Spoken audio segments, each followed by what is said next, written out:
আমরা ইন্টারনেট বন্ধ করিনি, ইন্টারনেট বন্ধ হয়ে গেছে। ভুলের শাস্তি বা সংশোধনের সুযোগ আপনারা আমাদেরকে দিবেন। কোটা সংস্কার আন্দোলন আর শেখ হাসিনা সরকারের পতনের পর আওয়ামী লীগের অনেক নেতাই এখন গা ঢাকা দিয়েছেন। আবার এরই মধ্যে গ্রেপ্তারও হয়েছেন অনেকেই।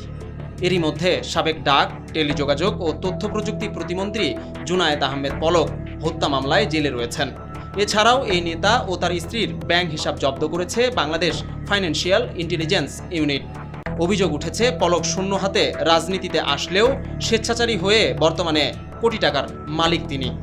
টাকাটা ছিল আগে হচ্ছে বগুড়ার লিটন ভাইয়ের কাছ থেকে আমাদের মন্ত্রী জুনায়েদ আহমেদ পলক 1 বছর আগে কিনে দিয়েছে, নিয়ে পুকুর পরক সংস্কার করছে, করে এখন লিজ দিছে। সে লিজ এখন মনে করেন বাঁশবেড়িয়ার ফরিদ ভাই লিজে খাচ্ছে।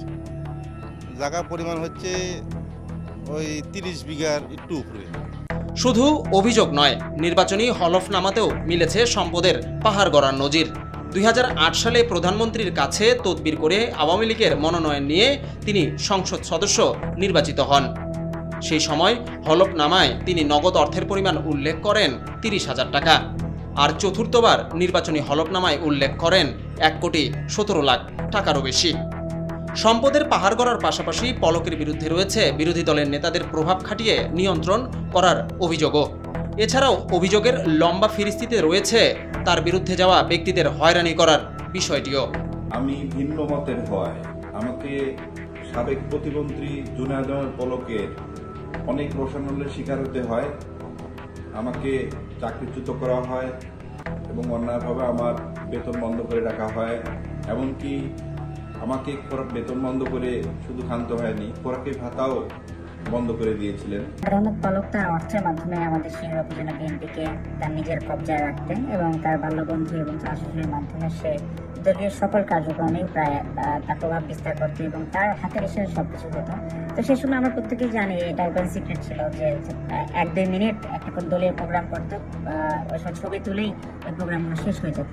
তো এগুলো আসলে আমরা প্রত্যেকেই জানি যে এটা সে তার হাতের ইশারায় পরিচালনা করত এবং তার দ্বারা নিয়ন্ত্রিত হতো। এদিকে চলতি বছরের এপ্রিল মাসে অভিযোগ ওঠে সাবেক এই প্রতিমন্ত্রী নিজ শ্যালক লুৎফুল হাবিব কর্তৃক মনোনয়নপত্র দাখিলের জেরে দেলোয়ার হোসেন পাশা নামে এক প্রার্থীকে তুলে নিয়ে নির্যাতন করেন। এছাড়াও বিভিন্ন ধরনের অভিযোগ তো রয়েছেই তার বিরুদ্ধে। সচেতন নাগরিকরা মনে করেন দুর্নীতিবাজ নেতৃত্ব সরাতে রাজনৈতিক দলগুলোর জন্য প্রয়োজন শুদ্ধি অভিযান।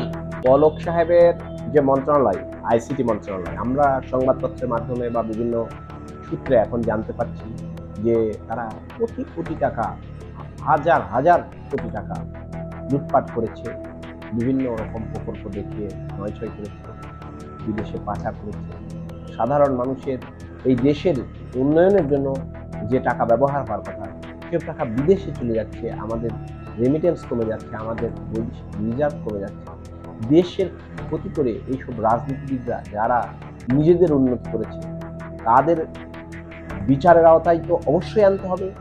তাদের কঠোর শাস্তি দাবি করি এবং একই সাথে দাবি করি যদি কোনো রাজনৈতিক দল এই ধরনের দুর্নীতিবাজদের প্রশ্রয় দেয় তাহলে সেসব রাজনৈতিক দলের বিরুদ্ধে ব্যবস্থা নেওয়া উচিত। আমরা চাই যে সুস্থ ধারার রাজনীতি, প্রত্যেকটা দল চর্চা করি, দেশের উন্নয়নের জন্য কাজ করি। জুনায়েদ আহমেদ পলক নাটোর 3 আসনের সংসদ সদস্য ছিলেন। 2024 সালে আওয়ামী লীগ সরকারের পদত্যাগ করলে রাষ্ট্রপতি মোহাম্মদ শাহাবুদ্দিন জাতীয় সংসদ বিলুপ্ত করেন। এরপর তিনি সংসদ সদস্যর পদ হারান।